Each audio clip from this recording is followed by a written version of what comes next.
أعوذ بالله من الشيطان الرجيم بسم الله الرحمن الرحيم الصلاة والسلام.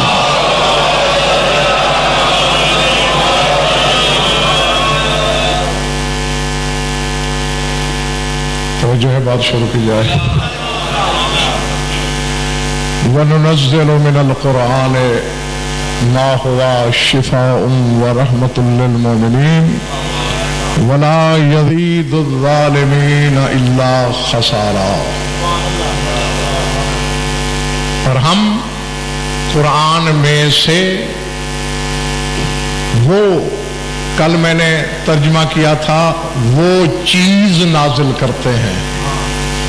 لفظ ہے ننزل من القرآن ما ہوا. ما حقیقت پر بولا جاتا ہے، یہ لغت عرب کا مسلمہ قانون ہے. یعنی ہم قرآن میں سے اس حقیقت کو نازل کرتے ہیں. ہاں، اور ما بولا ہی وہاں جاتا ہے کہ جب تک خود اللہ ماں کی تشریح نہ کرے سمجھ میں نہ آئے. جیسا کہ شب معراج، یعنی 45 برس عمر تھی رسول کی، تو اللہ نے کہا فَأَوْحَى إِلَىٰ عَبْدِهِ مَا أَوْحَى، وحی کی اپنے حبیب کی طرف اس حقیقت کی جو بھی کی.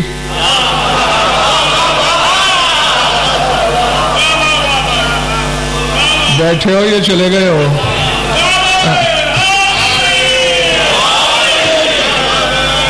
18 سال بشریت نہیں، عقل سوچتی رہی کہ یہ ماں کیا ہے.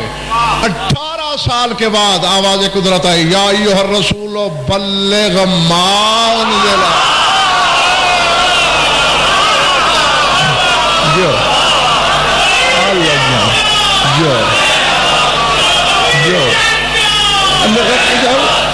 یہ کیا آپ ادھر بیٹھ جاتے ہیں؟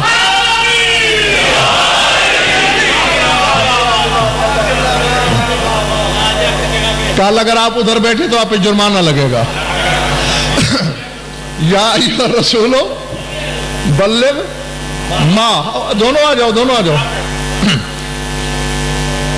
یعنی جب تک اللہ نے نہیں کہا اور رسول نے کر کے نہ دکھایا تو ماں کی حقیقت کا پتہ نہیں چلا. اور یہی کچھ اس آیت میں ہے، ننزل من القرآن ما هو شفاء ورحمۃ للمؤمنین. ہم نازل کرتے ہیں قرآن میں سے اس حقیقت کو جو شفا بھی ہے اور رحمت بھی. کس کے لیے؟ صرف مومنین کے لیے. ولا یزید الظالمین الا خسارا. اور یہی قرآن ظالم کا خسارہ بڑھا دیتا ہے.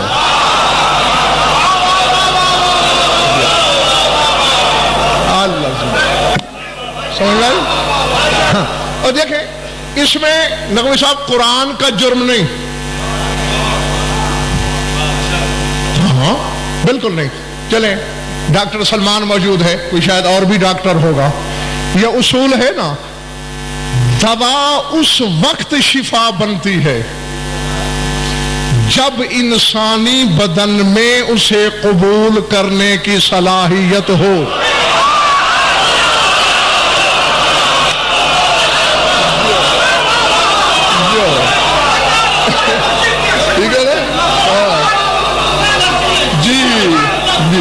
سمجھ میں آ رہی بات یا نہیں؟ ہاں. اور ڈاکٹر سلمان میری تائید کر رہا ہے کہ اگر نہ صلاحیت ہو تو پھر ڈاکٹر لکھ دیتے ہیں کہ اسے الرجی ہے اس دوا سے. تو بس قرآن کا جرم نہیں، وہ تو ہے ہی شفا.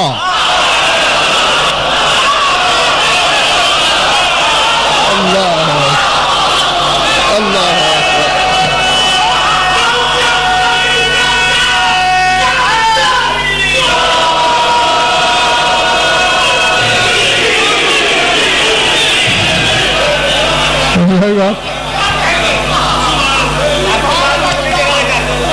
ہاں.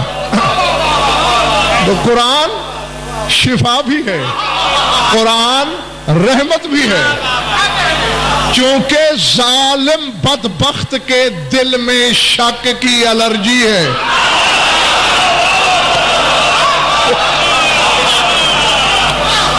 جو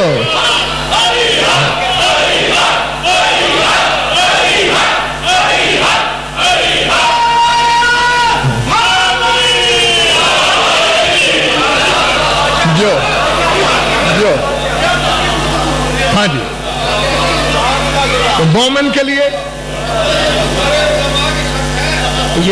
مومن کے لیے شفا، مومن کے لیے رحمت، ظالم کے لیے نہیں، یہ نہیں کہا کہ ظالم کو خسارہ دیتا ہے، یزید الظالم، خسارہ بڑھاتا ہے، یعنی خسارہ پہلے ہے۔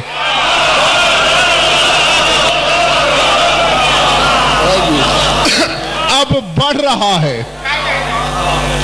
اب بالکل امیر کائنات کا مشہور عالم اشعار کی صورت میں فرمان ہے، یزید العلم۔ عام طور پر شاگرد بھائی لوگ حیران ہوتے ہیں ملک پور کہ وجہ کیا ہے، یہ بھی عالم ہے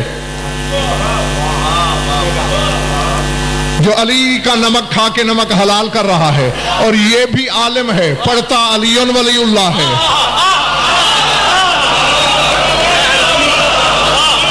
اور پھر نمک حرامی علی سے کر رہا ہے، چکر کا سر اٹھانا۔ علی فرماتے یزید العلم فی الاشراف شرفا وفی الارزاء لمنقصتا وزما، فرمائے شریف علم پڑھے اس کی شرافت بڑھ جاتی ہے۔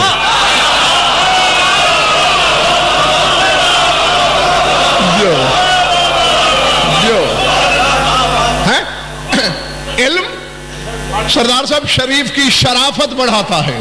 وَفِي الْأَرْزَالِ، رزیل کی جمع ہے ارزال، من کیسا تمدمن، اور اگر رزیل لوگ پڑھیں تو ان کی کمینگی بڑھ جاتی ہے۔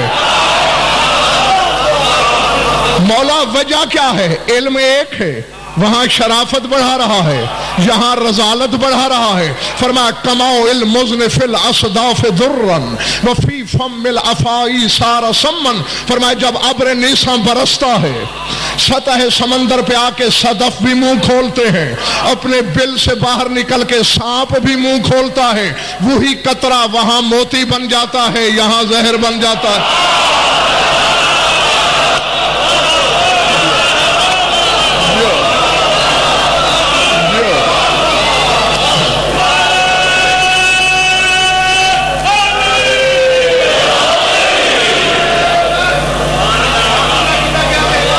سمجھ آئی بات؟ ہاں تو ہاشمی یہ تو میں کل رات ساجد بچا چکا ہوں کہ اللہ نے شک کو قرآن میں رجس کہا۔ سورہ توبہ کی آیت پڑھی تھے فزادتہم رجسا الی رجسہم۔ مولا دلدار اللہ کہہ رہا ہے کہ ایک ہی آیت مومن کا ایمان بڑھا دیتی ہے، وہی آیت منافق کا رجس بڑھا دیتی ہے۔ اور سرکار صادق نے فرمایا تھا کہ ہماری ذات میں شک کرنا، پچھلا محلہ گھبرایا ہوا تو نہیں، رجس ہے۔ اور اب آؤ ہمارے ہاں چکے لفظ ندیم نقوی بولا فلاں بڑا ظالم ہے، کسی کو تھپڑ مار دو ظالم، کسی کے 10 روپے دبا لو ظالم۔ قرآن نے جس ظالم کے نقوی صاحب خسارے کی بات کی ہے وہ اور ہے۔ حق مارنے والا وقار نقوی خائن تو ہے لیکن قرآنی ظالم نہیں۔ کسی کو بے گناہ مارنے والا تعدی تو کر رہا ہے، قرآنی اصطلاح میں ظالم نہیں۔ اگر میرے سامنے تھکے نہیں تو قرآن سے پوچھیں ظالم ہوتے کون کون ہیں۔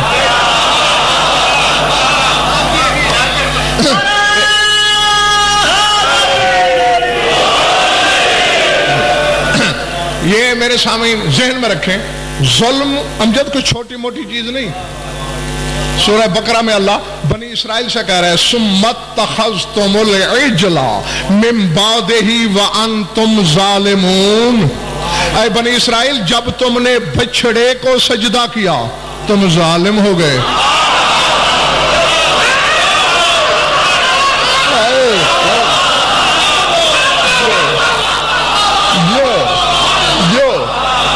پہلے پڑھو یہ بات.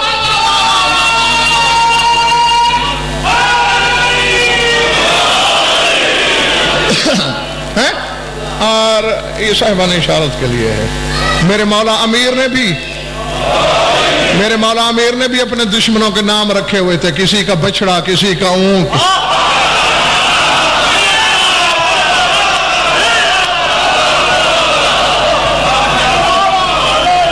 ہاں تو اب باعتبار ظاہر کے ملک اور جو بچڑے کو جھک رہا ہے معبود حقیقی کو چھوڑ کر وہ مشرک ہے نا. یعنی اللہ نے ظالم کو مشرک کے برابر تولا ہے.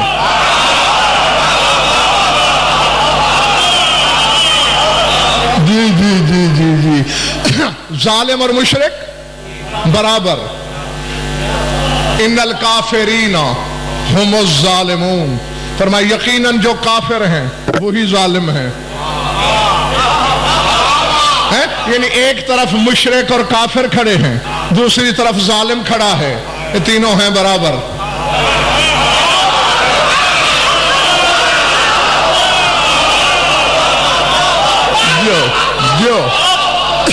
جو ہاں میری طرف دیکھنا, میری طرف. مومنین آتے رہیں گے, جو پہلے بیٹھے ہو تو میرے ساتھ ساتھ ہی چلنا.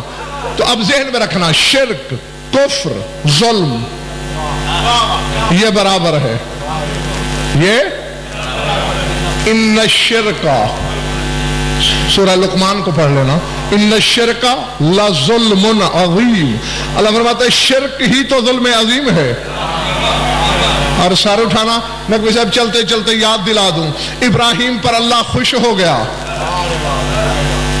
مانگ امامت عطا کر. قال لا ینال عہد الظالمین. تیری نسل میں امامت رہے گی مگر ظالمین کو نہیں ملے گی.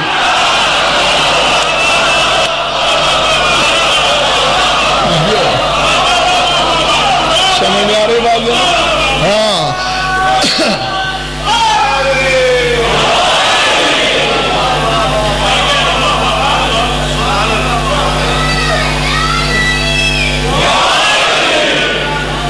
ہے تیری ضروریت کے لیے, ظالمین کے لیے نہیں ہے.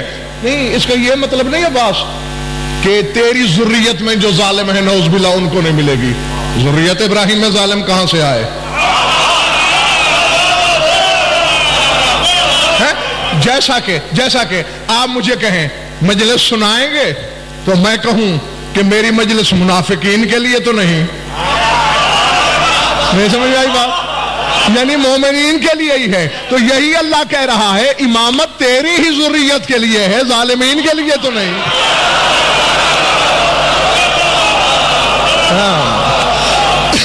اس کو علماء ظواہر نے صحیح تناظر میں دیکھا ہی نہیں.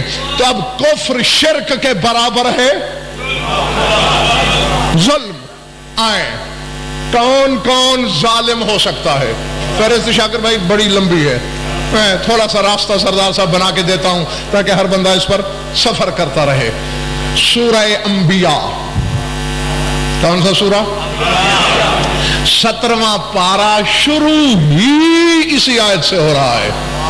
اقترب للناس حسابهم وهم في غفلة معرضون ما يأتيهم من ربهم من ذكر محدث إلا استمعوه وهم يلعبون لاهية قلوبهم وأسروا النجوى الذين ظلموا هل هذا إلا بشر مثلكم. اب شفیق زیدی اپنے محلے کو جگا کے رکھنا. اب یہ ثبوت تم نے دینا ہے کہ میں حقداروں سے خطاب کر رہا ہوں یا یہ بھی ظلم ہو رہا ہے. سر اٹھانا. اللہ کہتا ہے لوگوں کا حساب قریب آ گیا. وَهُمْ فِي غَفْلَةٍ مُعْرِضُونَ, اور وہ غفلت میں پڑے ہوئے ہیں, انہیں پتہ ہی نہیں. مَا يَأْتِيهِم مِّن ذِكْرٍ مِّن رَّبِّهِم مُحْدَثٍ, جب بھی اللہ کی طرف سے قرآن میں کوئی نیا ذکر آتا ہے یہ منہ موڑ لیتے ہیں. جو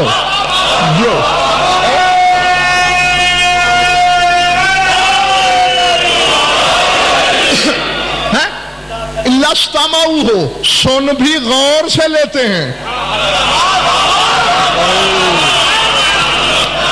جی ایک ہوتا ہے سما طارق سما سننا، ایک ہوتا ہے استماع غور سے سننا.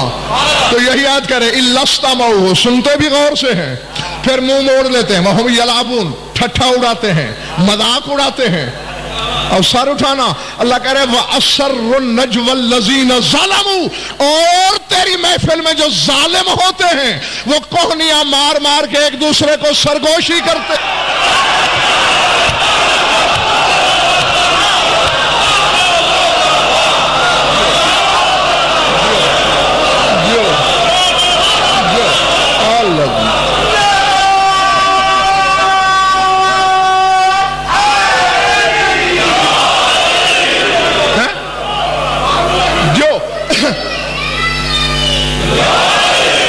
حالانکہ نجوہ نقوی صاحب نجوہ کے معنی ہے سرگوشی.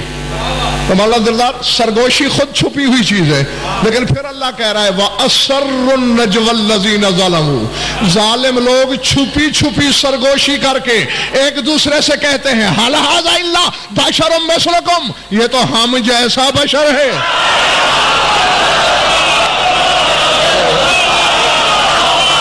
اللہ اکبر اللہ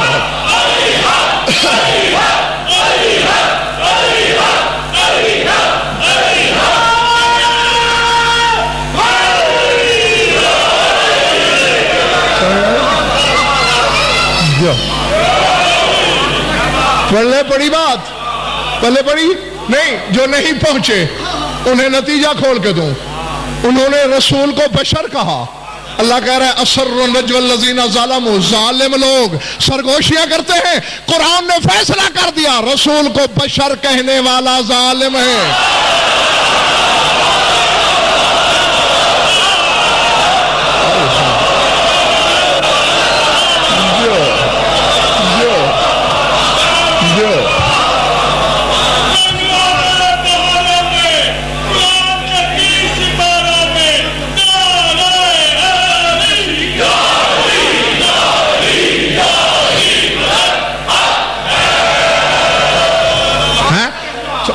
اگر مزاج پہ ناگوار نہ گزرے تو غضنفر ایک مشورہ دے یا میرے نبی کو بشر کہنا چھوڑ دو یا قرآن پڑھنا چھوڑ دو ورنہ خسارہ پڑے گا.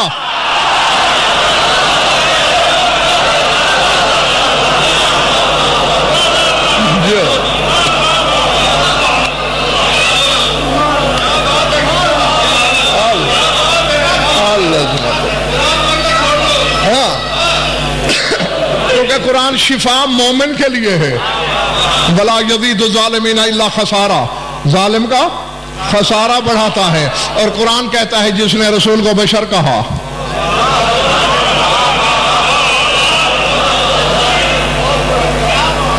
ہے جی. سورہ فرقان میں ایک اور بات بھی لوگوں نے کہا ہماری طرح کھاتا ہے، ہماری طرح پیتا ہے، ہماری طرح بازاروں میں چلتا ہے. جو انہوں نے بکواس کی وہ اللہ نے سنی، ان کا مکالمہ بھی دہرایا اور توحید کے مفتی نے اپنا فتویٰ بھی دیا کہ یہ لوگ کہہ رہے ہیں مال حاضر رسول یاکل الطعام و یمشی فی الاسواق انظر کیف ضربوا لک الامثال فضلوا. یہ لوگ کہہ رہے ہیں یہ کیسا رسول ہے جو کھانا بھی کھاتا ہے بازاروں میں بھی چلتا ہے.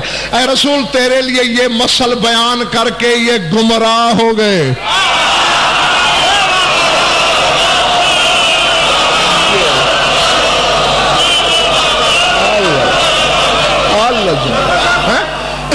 کیف ضربوا لک الامثال فضلوا. اب لفظ خش میں غور کرنا ہے. ذلوا ذلوا سلمان جس کا ترجمہ میں کر رہا ہوں گمراہ ہو گئے. رسول سے بڑا خیر خواہ کون ہو سکتا تھا امت کا؟ اس نے تو نقوی صاحب آخری لمحے میں بھی کہہ دیا تھا ایتونی بدعوات و کتاب و کرطاس اکتب لکم لن تضلوا بعدی. کاغذ قلم دوات لاؤ تمہیں لکھ دوں تاکہ گمراہ نہ ہو جاؤ.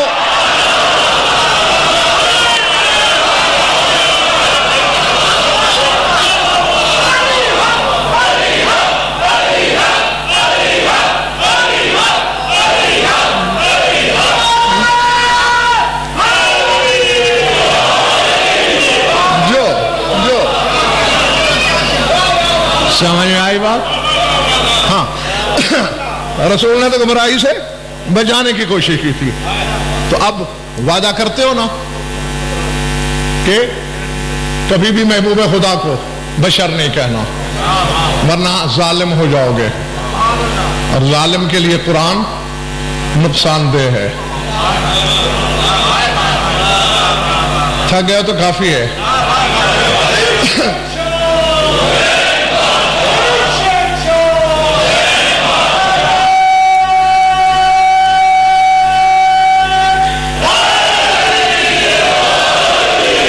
اچھا اب ذرا پھنسنے والی جگہ ہے تھوڑی سی،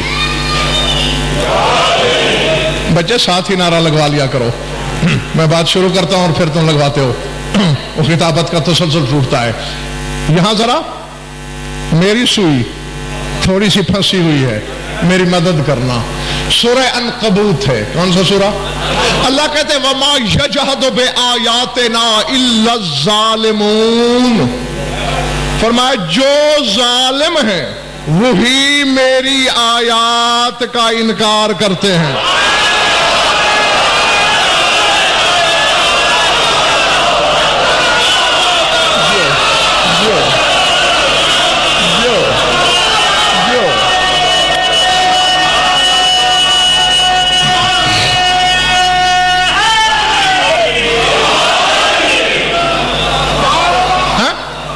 تو نہیں، آپ نے خوب داد دی، نعرہ لگایا، بابا کی، ہاتھ اٹھائے، ممنون، میری سوئی تو نکالو نا۔ اتنے سارے مل کر بھی اگر میری مدد نہیں کر سکتے ہو تو پھر فائدہ کیا ہے اس بات کا؟ اللہ کہتے ہیں میری آیات کا انکار ظالم کرتے ہیں۔ قرآن کی آیات کا انکار کرنے والا تو کافر ہے۔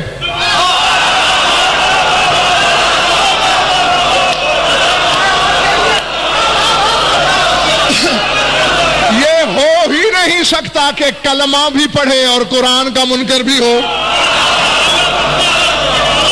تو پھر یہ کون سی آیتیں ہیں؟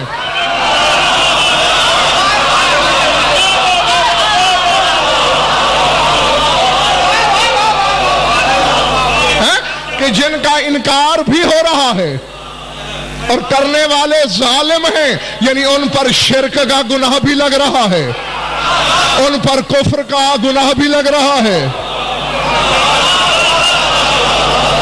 ان کے دلوں پر مرض کا فتویٰ بھی جاری ہو رہا ہے۔ میں اگلے سال ان تاریخوں تک بولتا رہوں، فیصلہ نہیں ہوگا۔ اور میری انگلی پکڑو، قرآن کے وارث سے ششم کے پاس چلیں، مولا یہ کون سی آیتیں ہیں جن کا انکار کرنے والے ظالم ہیں؟ اپنے سینہ توحید گنجینا کی طرف بلا تشبیہ اشارہ کر کے فرمایا نحن آیات اللہ، وہ آیتیں ہم 14 ہیں۔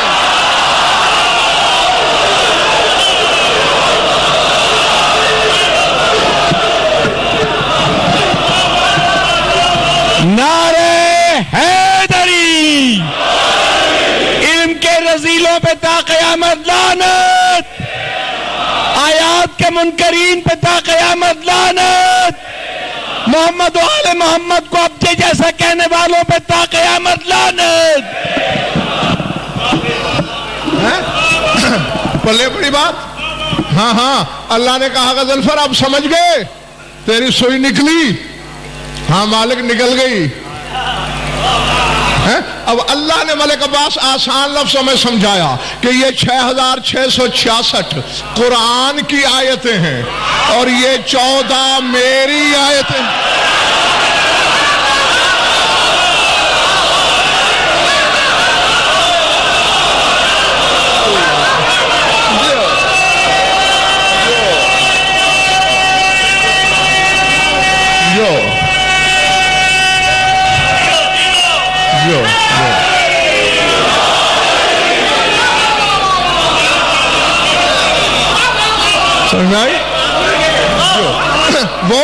وہ قرآن کی آیتیں، یہ میری آیتیں، اور میں کئی مرتبہ سرزمین لاہور پہ بتا چکا ہوں، آیت مانی علامت، نشانی،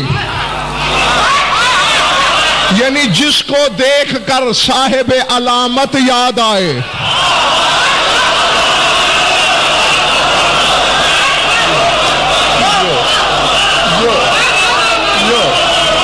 جو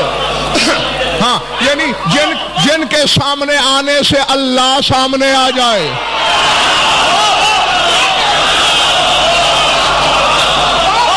نہیں، اب ملک اور مجبور ہوں میں، میرا پھیپھڑا میری ہتھیلی پہ آنے لگا ہے، مجھے بیمار کرنا ہے یا کہہ دوں؟ یعنی ان کو دیکھ کر خدا سامنے آتا ہے. اب دعائے عرفہ میں حسین کے وقار نقوی جملے کی سمجھ آئی. فرماتے ہیں متاؤ غیبتا، تو غائب ہی کب ہے؟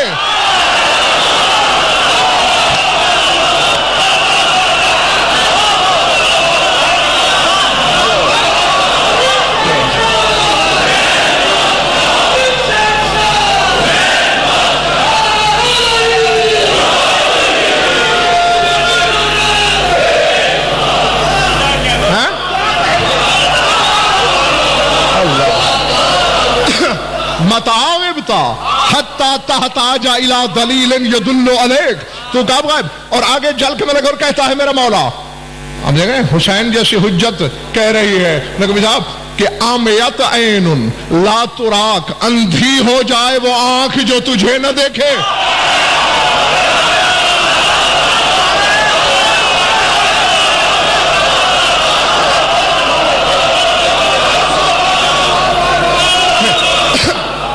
نہیں، میں اگر منبر سے اللہ نہ کرے کہہ دوں اندھا ہو جائے وہ سامع جو وہ سارے علم نہ جانتا ہو جو میں جانتا ہوں. نہیں بولے بڑی کہو گے یہ کیسا عالم ہے یار، یہ تو عدل کی حقیقت نہیں جانتا. اسے خبر نہیں کہ سامعین میں ایسے بھی ہیں جنہوں نے ایک کلاس بھی نہیں پڑھی اور یہ اپنے سارے علوموں میں منتقل کرنا چاہتا ہے. تو کیا حسین نہیں جانتا کہ اللہ نظر نہیں آ سکتا؟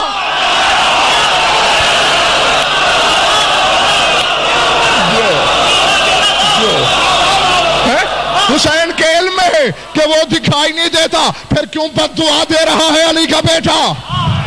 مولا کیوں بد دعا دے رہے ہو؟ فرمایا بد دعا کہاں دی ہے؟ اللہ ہم 14 میں نظر آتا ہے، جو اسے ہم میں نہ دیکھے اندھا ہو جائے.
یہ قرآن کی آیتیں اور 14 اللہ کی آیتیں ہیں.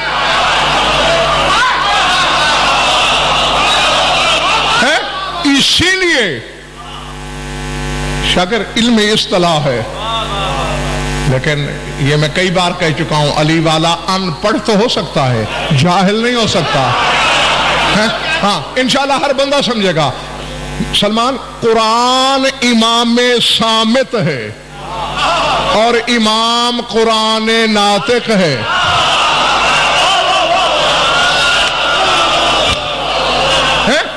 ہاں امام بھی امام ہے، قرآن بھی امام ہے. قرآن بھی قرآن ہے، امام بھی قرآن ہے. وہ فرق اتنا ہے، قرآن امام ہے تو صامت، علی قرآن ہے تو ناطق.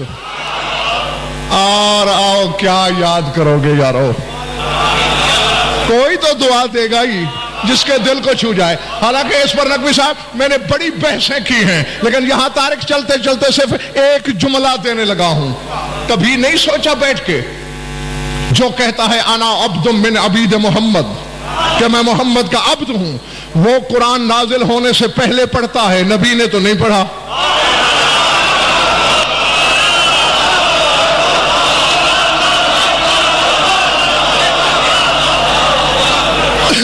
سمجھ میں آ رہی میری بات جو نہیں ہے؟ کافر صریح ہے وہ شخص جو ایک لمحے کا کروڑواں حصہ بھی یہ سوچے کہ رسول قرآن کے عالم نہیں تھے، قرآن سے پہلے قرآن کو جانتے تھے، ابھی قرآن حرفوں کے پیکر میں ڈھلا نہیں تھا، جانتے تھے لیکن پڑھا نہیں۔ رسول پر پابندی تھی کہ جانتے ہو پڑھنا نہیں، علی پر پابندی تھی تو نے پڑھنا ہے، اور یہی القرآن ما علی و علی ما القرآن والی حدیث سے پہلے علی نے شرح کر دی۔ جو کچھ قرآن نے علی کے ساتھ کیا وہی علی نے قرآن کے ساتھ کیا۔ دیکھو قرآن نے شاکر چوتھے مرحلے میں علی کو ظاہر کیا، پہلے قرآن لدن الہی میں تھا،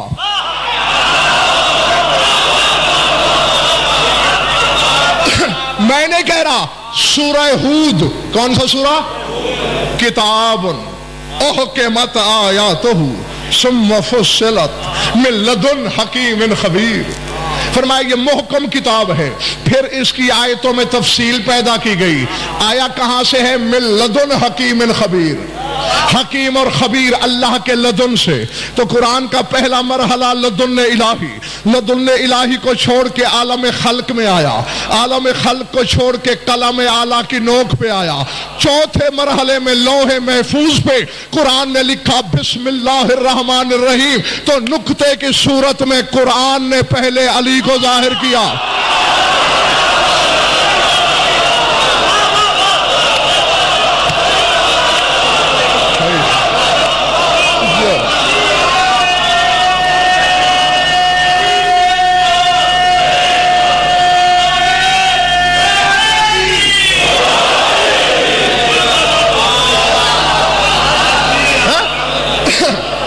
اور اب ذہن میں نہیں، حقیقت اگر پھول سمجھ میں آئے گی تو پھر تو نشہ آئے گا، ورنہ میرا بھی مقدر تمہاری بھی قسمت۔ اب دیکھیں کبھی رسول نے کہا اول ما خلق اللہ روحی، کبھی کہا اول ما خلق اللہ نوری، کبھی کہا اول ما خلق اللہ القلم۔ میں نہیں کہتا، خیبر شکل کہتا ہے کہ قلم بھی رسول ہے۔ ہاں یعنی ایک ہی حقیقت کے مختلف نام ہیں۔ اب ترتیب ذہن میں ہے، لدن عالم خلق، قلم کی نوک، اور پھر لوح کے سینے پر بسم اللہ لکھ کر اس کتاب صامت نے ناطق کو ظاہر کیا۔ راز سمجھ میں آیا؟ علی کعبے میں اترا 13 رجب کو ہے، نکلا 16 رجب کو ہے، چوتھے دن کیوں؟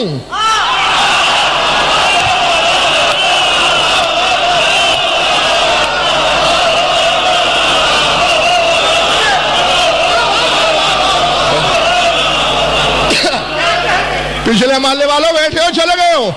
وَلَهُ مَنْ فِي السَّمَاوَاتِ وَالْأَرْضِ وَمَنْ عِنْدَهُ لَا يَسْتَكْبِرُونَ، فرمایا آسمان والوں کا اللہ بھی میں، زمین والوں کا رب بھی میں، اور جو میری اندیت میں رہتے ہیں ان کا مالک بھی میں۔ تو علی نے، پھر دوہراؤں، قرآن نے لدن چھوڑا، عالم خلق میں آیا، قلم کی نوک پہ آیا، لوح پہ علی کو ظاہر کیا، علی نے اندیت کو چھوڑا، کعبے میں عالم خلق میں آیا، حقیقی قلم کے ہاتھوں پہ آ کر علی نے قرآن پڑھنا شروع کر دیا۔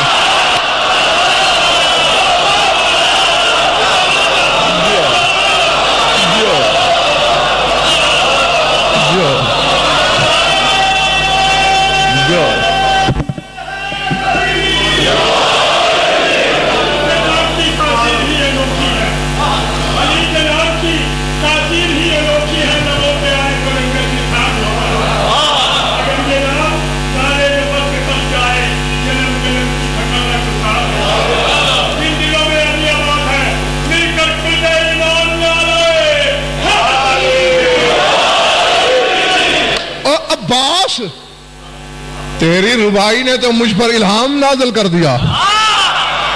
تو نے کہا نا کہ علی کا نام جنم جنم کی تھکاوٹ اتار دیتا ہے. مجھے منبر کے غلاف کی قسم ایک آیت سمجھ آ گئی, ابھی ابھی آئی. بطول کی پاکیزہ چادر کی قسم اس سے پہلے سمجھ نہیں تھی. اللہ کہہ رہا ہے ذہن میں رہے, علی کا نام تھکاوٹ اتارتا ہے. اللہ کہہ رہا ہے لَقَدْ خَلَقْنَا السَّمَاوَاتِ وَالْأَرْضَ وَمَا بَيْنَهُمَا فِي سِتَّةِ أَيَّامٍ وَمَا مَسَّنَا مِن لُغُوبٍ. اللہ کہتا ہے میں نے 7 آسمان 7 زمینیں 6 دنوں میں بنائی اور مجھے تھکاوٹ نہیں ہوئی.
ما مسنا من لغوب, اور تھکاوٹ نے مس بھی نہیں کیا.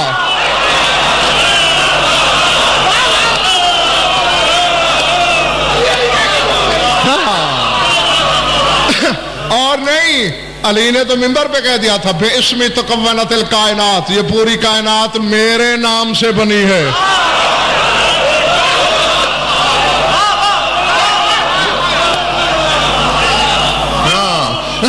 اب بہرحال یہ تو جملہ معترضہ تھا جو میں نے کہہ دیا. اب بات سمجھ میں آئی. چوتھے مرحلے پر صامت نے نکتے کی صورت ناطق کو ظاہر کیا.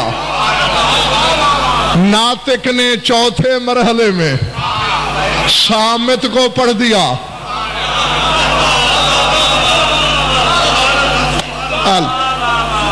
تھک گئے ہو تو بس کروں.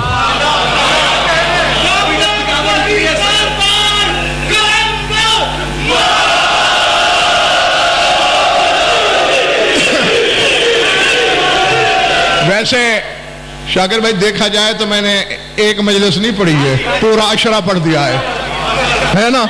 ہاں اشرا پڑھ ڈالا ہے, حقائق کا حساب کرنا. ہاں اور پھر یہ نہیں کہ یہاں سن لیا, نعرے لگا لیے اور سو گئے. سوچا کرو, حقیقت قریب سے قریب تر ہوتی ہے. ایک در سے کئی در کھلتے ہیں, اور علی تو حقیقت ہی ایسی ہے. کبھی اپنا در بناتا ہے,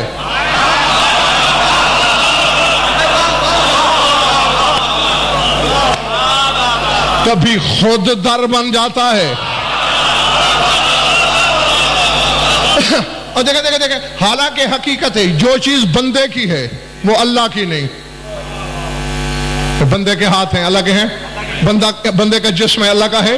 ہاں تو یہی میں کہہ رہا ہوں, جو چیز بندے کی ہے وہ اللہ کی نہیں, جو اللہ کی ہے وہ بندے کی نہیں. اب علی میں وہ طلسم ہے, یہ باقی وقت بندے کا بھی ہے.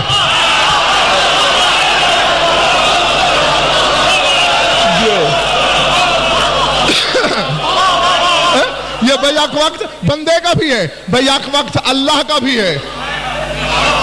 ہاں یہی اللہ اپنی طرف میرا, اور بندے عام بندے کی نہ کوئی صاحب بات نہیں کر رہا, اس بندے کی بات کر رہا ہوں جس کا بندہ علی بنتا ہے.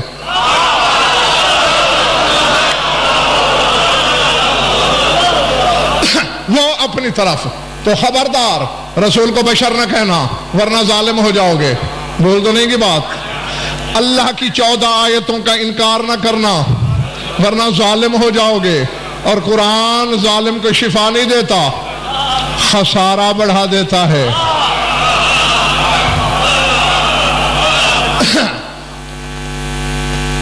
ضمانت کس سے لوں میں کہ یہ نہیں تھکے؟ نبی صاحب آپ ضمانت دیتے ہیں کہ یہ نہیں تھکے؟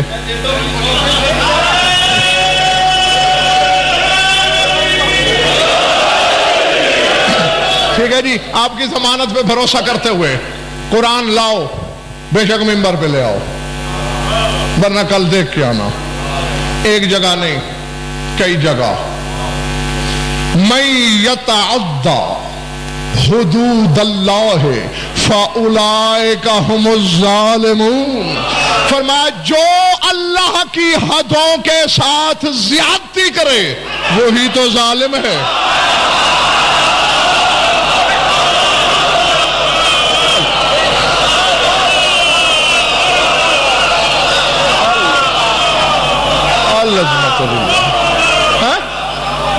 میں نے کہا اللہ جانے سردار صاحب ملک اور کس کے سر سے گزری ہے، کس کے سینے دل میں اتری ہے۔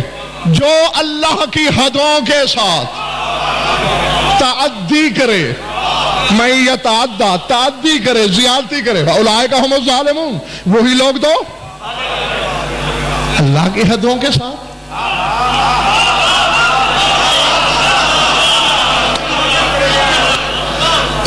سر اٹھانا، سر اٹھانا، بہت کچھ دل ہے میرا، اور نہیں، اور بہت کچھ ابھی سنو گے، ابھی تو 3 مجالس اس عنوان کے ذیل میں باقی ہیں۔ سر اٹھانا، تیری حدیں، کیا مقصد جو اللہ کی حدوں پہ ظلم کرے؟ تو بدن رکھتا نہیں، تیرے ملک کی حد نہیں،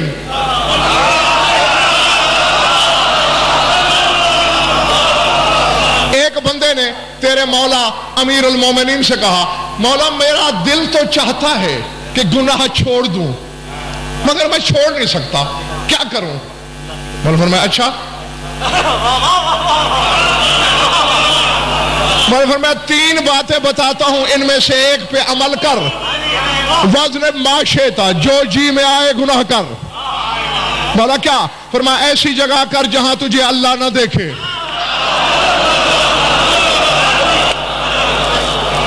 مولا یہ تو نہیں ہو سکتا۔ فرمایا پھر اللہ کے ملک سے باہر نکل جا۔ مولا یہ بھی ممکن نہیں، پھر اس کے مقابلے میں کوئی ایسا تلاش کر جو اس سے بچانے کے لیے تجھے اپنی پناہ میں لے لے۔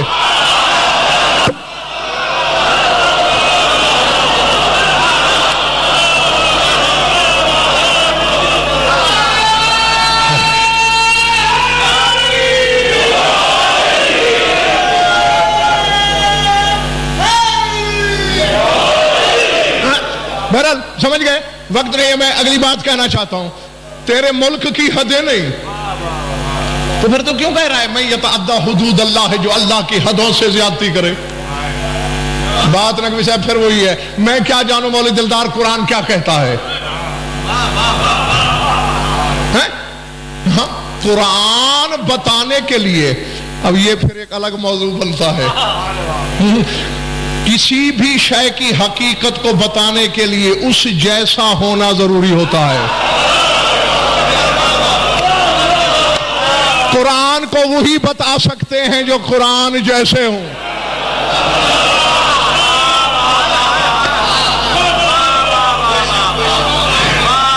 جی جی جی جی ہاں تو وغیرہ بھی قرآن کے وارث سے نہ پوچھ لیں، تیرے 5ویں امام سے کسی نے پوچھا ہو اللہ کی حدیں کیا ہیں کہ جن سے تعدی کرنے والا ظالم ہو جاتا ہے؟ مجھے بطول کی پاک چادر کی قسم، شبیہوں کی قسم، زریوں کی قسم، میں اپنی طرف سے کہوں تو میری زبان پہ ابھی فالج گر جائے اور قہر الہی کی بجلی ٹوٹ پڑے، اور اگر اس قسم اور بد دعا پر بھی کوئی شک کرے تو حرامی اپنا ابا تلاش کرے۔ فرماتے واللہ نحن حدود اللہ، اللہ کی قسم ہم ہی اللہ کی حدیں ہیں۔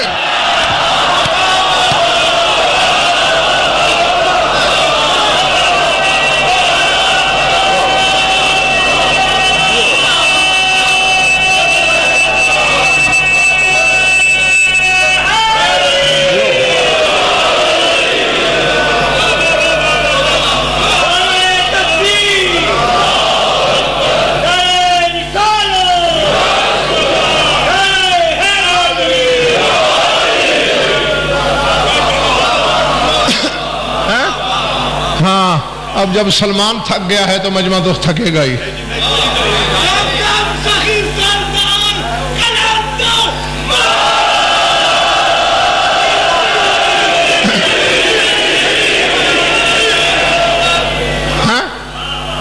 اب میں کچھ کہوں گا تو کہو گے کہ کہنے لگا.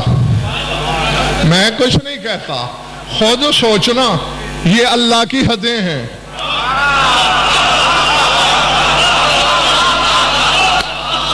اور حد تو حد ہی ہوتی ہے نا.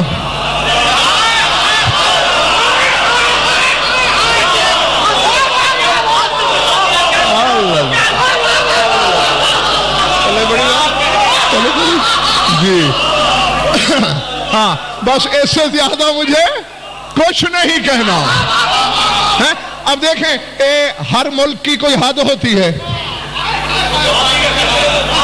تفتان پہ جا کے پاکستان کی حد ختم، میر جاوا سے ایران کی شروع.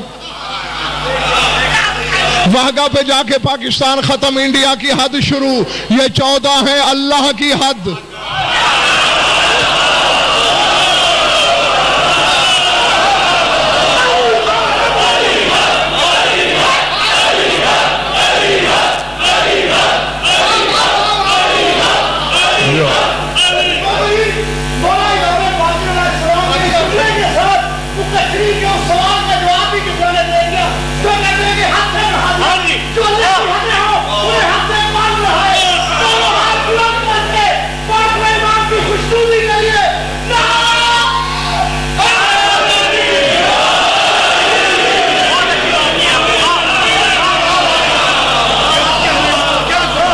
سمجھ میں آ رہی بات یا نہیں؟ سمجھ میں بات آ رہی؟ اور دیکھو یہ اصول ہے، کیونکہ میں کئی ملکوں میں گیا ہوں.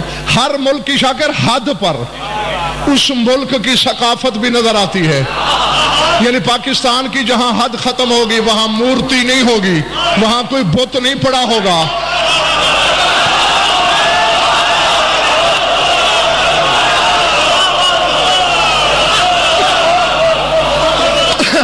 اب سمجھ میں آئی اے علی کعبے میں کیوں آیا؟ اللہ کی حد جو تھا.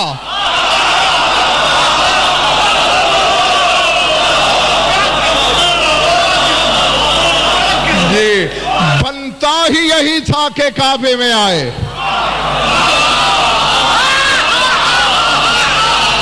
جس کی حد تھا اسی کی حد میں ہی آنا تھا نا.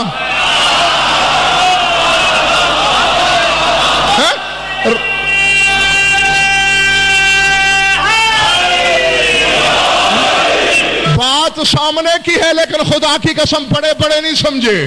اور راز کھول کے تمہاری جھولی میں ڈال رہا ہوں. آیا تو اسی کے گھر، گیا تو اسی کے گھر سے.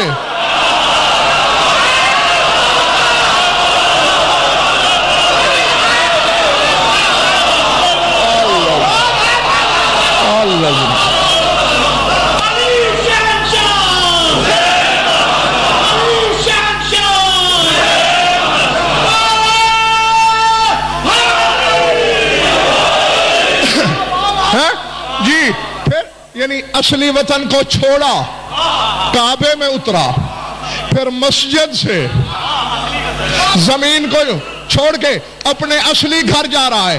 اور دیکھو تم میں سے کسی بندے کو میں اپنے ساتھ رکھ لوں، چلو میرے ساتھ مجلسیں سنو، عیش کرو. اب میں اسے لاکھ عیش کراؤں. وطن تو وطن ہوتا ہے، گھر تو گھر ہوتا ہے، وہ تو یاد آئے گا. وہ کوشش کر رہا ہے میرے گھر جانا ہے، میں نہیں جانے دوں گا. کہ بلا مجھے جانے دیں، نہیں جانے دوں گا. 1 دن 2 دن مہینہ 6 مہینے، آخر جس دن میں نے اسے کہا جا، وہ کہے گا الحمدللہ میں کامیاب ہو گیا. یہی تو وجہ علی کہہ رہا ہے فوز تو بے رب الکعبہ.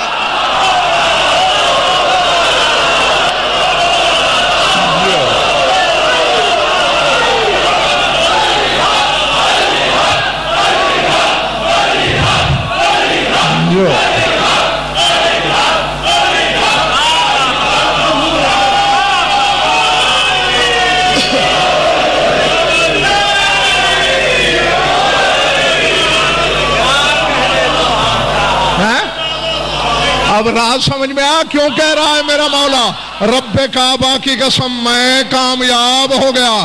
اور دیکھ لو چلتے وقت قسم بھی کعبے کے رب کی کھائی. اور تاکہ زمانے کے جاہلوں کو پتہ چلے کہ میں آیا کہاں تھا, میں جا کہاں سے رہا ہوں. جس کی حد تھا اترا بھی اسی کے گھر, جس کی حد ہوں جا بھی اسی کے گھر میں رہا ہوں. اور چونکہ حد اس کی ہے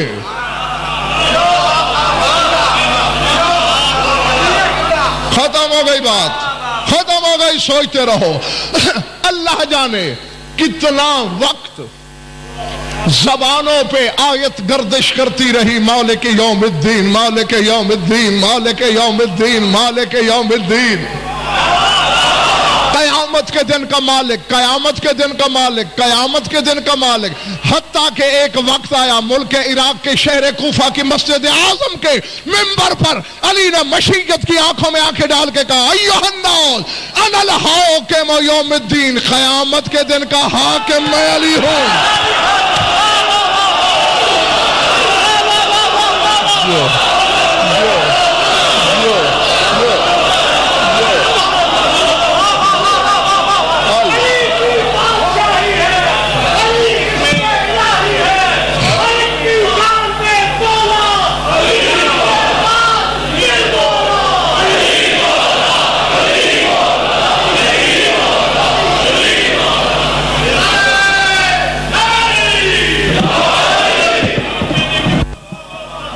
نعرہ تکبیر, نعرہ رسالت, دونوں ہاتھ بلند کر کے نعرہ حیدری. شجرنا حق پہ تا قیامت لعنت, علی کے منافقین پہ تا قیامت لعنت, محمد و آل محمد کے فضائل پہ شک رکھنے والوں پہ تا قیامت لعنت. نعرہ حیدری, حیدری.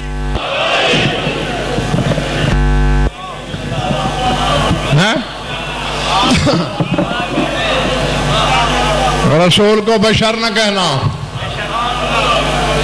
14 آیتوں کا انکار نہ کرنا, اللہ کی حدوں کی نہ حد بندی کرنا, یہی زیادتی ہے ان کے ساتھ کہ ان کی حد بنا دو, یہ زیادتی ہے. جو لا حد کی حد ہو,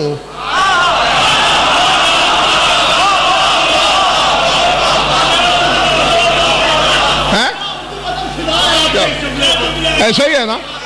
ہاں, یا تو اسے لا حد نہ مانو, ورنہ پھر جو لا حد کی حد ہے وہ وہیں تک ہوگی نا جہاں تک وہ ہے. ہاں, تو ان پہ تعدی نہ کرنا ورنہ ظالم ہو جاؤ گے. اور قرآن ظالم کے لیے شفا نہیں ہے بلکہ ظالم کا خسارہ بڑھا دیتا ہے. درود پڑھ لو مل کر بآواز بلند.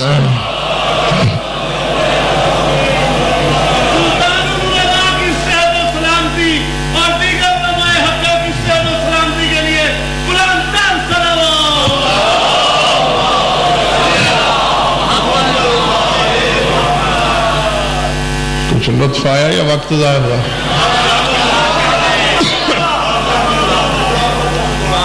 خوش رہو, آباد رہو. مولا آپ سب کی عبادت قبول فرمائے. آمین. حقیقت قاہرہ ہے یہ کہ لاکھ دریا علم کے بہائے جائیں, اگر 4 آنسو نہ بہیں, آنکھوں میں نمی نہ اترے, تو جو مجلس سننے آتی ہے کم از کم وہ راضی نہیں ہوتی. اور اس کے جیسے یہ گھرانہ حدود اللہ ہے, یعنی حد نہیں رکھتا, ایسے یہ ظلموں کی بھی حد نہیں رکھتے. ذات واجب کی قسم, مشہور عالم مرثیہ ہے رسول کی بیٹی کا کہ صبت علیہ مصائب لو انہا صبت علی الایام سرنا لیالیا, مجھ پر وہ مصیبتیں آئیں کہ اگر دنوں پر آتی راتوں میں ڈھل جاتے.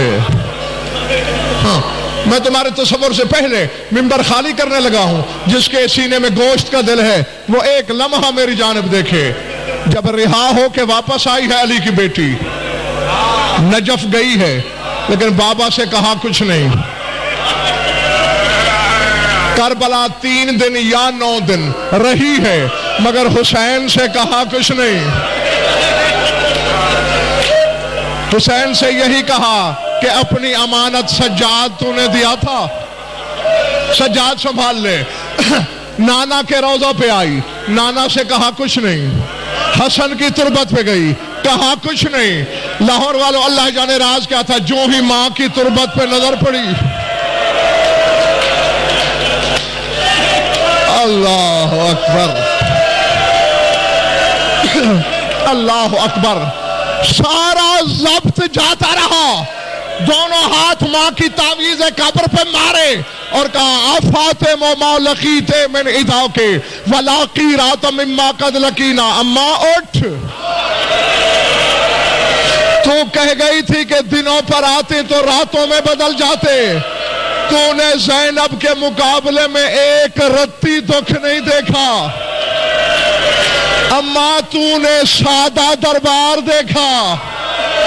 اما تیرے دربار میں شرابیں نہیں تقسیم ہوئی. اٹھ, تیری زینب نے شرابی کے دربار دیکھے. اما تو نے بازار کی سنگ باری نہیں دیکھی.